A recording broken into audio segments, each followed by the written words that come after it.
रुक जाओ, अभी आराम से खूब बात करेंगे, आप नोट कर लो। सतीश प्रकाश जी मेरे साथ मौजूद हैं, जाने माने चिंतक हैं शेड्यूल्ड कास्ट शेड्यूल्ड ट्राइब समाज के। बहुत स्वागत आपका सतीश जी।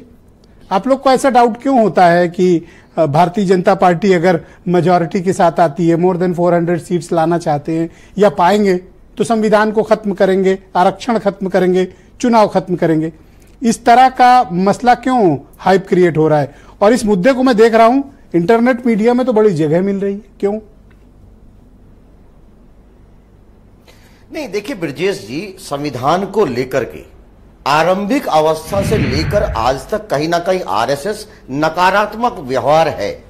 चाहे जनगणमन को, राष्ट्रगान को अपनाना हो, झंडे को अपनाना हो।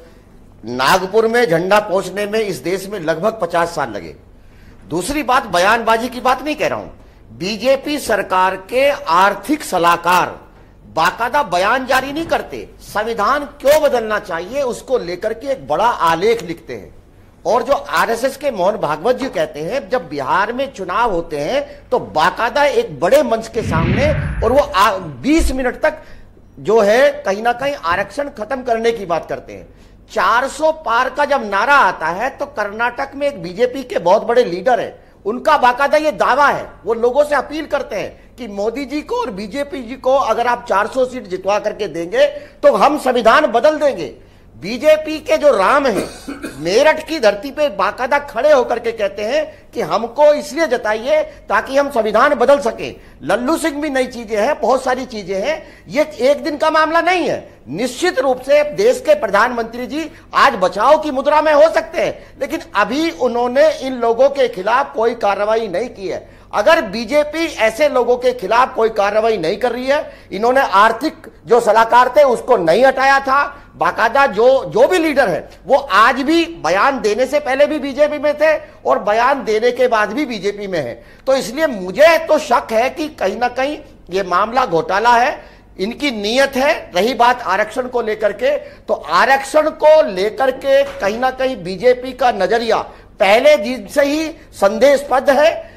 बीजेपी चाहती है कि इस देश में जो दलितों को आरक्षण मिला है उसका जो आधार है वो सामाजिक आधार है। बीजेपी तोड़ मरोड़ के उसको कहीं ना कहीं आर्थिक आधार में बदलना चाहती है।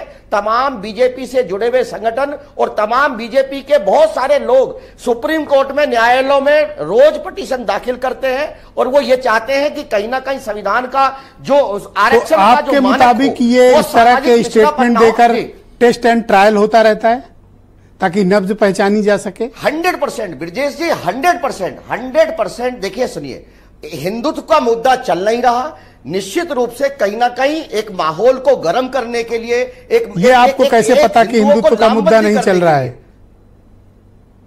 नहीं, देखिए हिंदुत्व, देखिए ये मैं नहीं कह रहा हूं, ये पूरा चुनाव कह रहा है। 4 तारीख के बाद ये चुनाव के परिणाम घोषित होंगे। बहुत देश में नकारात्मक माहौल है, राम कोई मुद्दा नहीं है। जो इनका चुनावी राम है मेरठ की धरती से खुद वो स्वीकार कर रहे हैं। जब वो अभी मुंबई चले गए हैं और बाकायदा उन्होंने अपने जो है ट्विटर हैंडल पे जो डाला है कि उनके साथ लोगों ने गद्दारी की है, ये मैं नहीं कह रहा, ये इनके खुद के राम ये कह रहे हैं। अरे डिलीट कर दिया, वो गलती से कह रहे थे, ट्वीट हो गया। अब देखिए, हो सकता है कि मोदी जी ने कहा हो कि भाई ऐसी बातें मत करो, या बीजेपी के लोगों ने दबाव डाल। मैंने तो उनसे कहा नहीं कि भाई आप इस बात को डालिए या इसको मिटाइए। मेरा कहना यह है कि ये देखिए 2 चीजें हैं। आप मुझे बताओ, आप तो उस कम्युनिटी को बिलोंग करते हो, दलित समाज के भीतर ये आरक्षण के मुद्दे या संविधान के मुद्दे को लेकर क्या चर्चा है? आप न्यूट्रली बताओ। देखिए ब्रजेश जी, बिल्कुल नहीं। देखिए, संविधान को लेकर के और आरक्षण को लेकर के दलितों का नजरिया बहुत भावनात्मक है।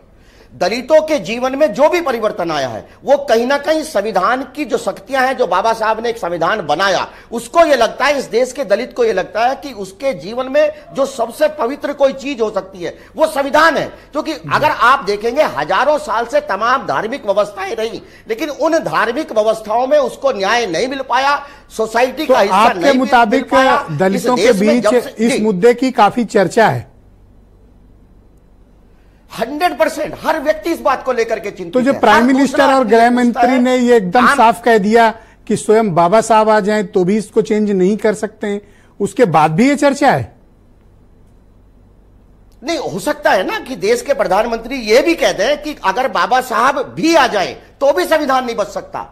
ये जुमलेबाजी है ना। देश के प्रधानमंत्री की भाषा क्या हो सकती है? एक चुनावी सभा में देश के सबसे बड़े संवैधानिक पद के ऊपर बैठा हुआ व्यक्ति अगर एक धर्म विशेष के लोगों को ये ललकारता है और एक ये कहता है कि आपकी महिलाओं के हाथ के गले से वो मंगलसूत्र ले जाएंगे, तो मुझे नहीं लगता कि एक देश का प्रधानमंत्री इस तरह की भाषा बोल सकता है। दूसरी बात, संविधान खत्म होगा या नहीं खत्म होगा, लेकिन तमाम संवैधानिक संस्थाओं के ऊपर बीजेपी की कार्यशैली ने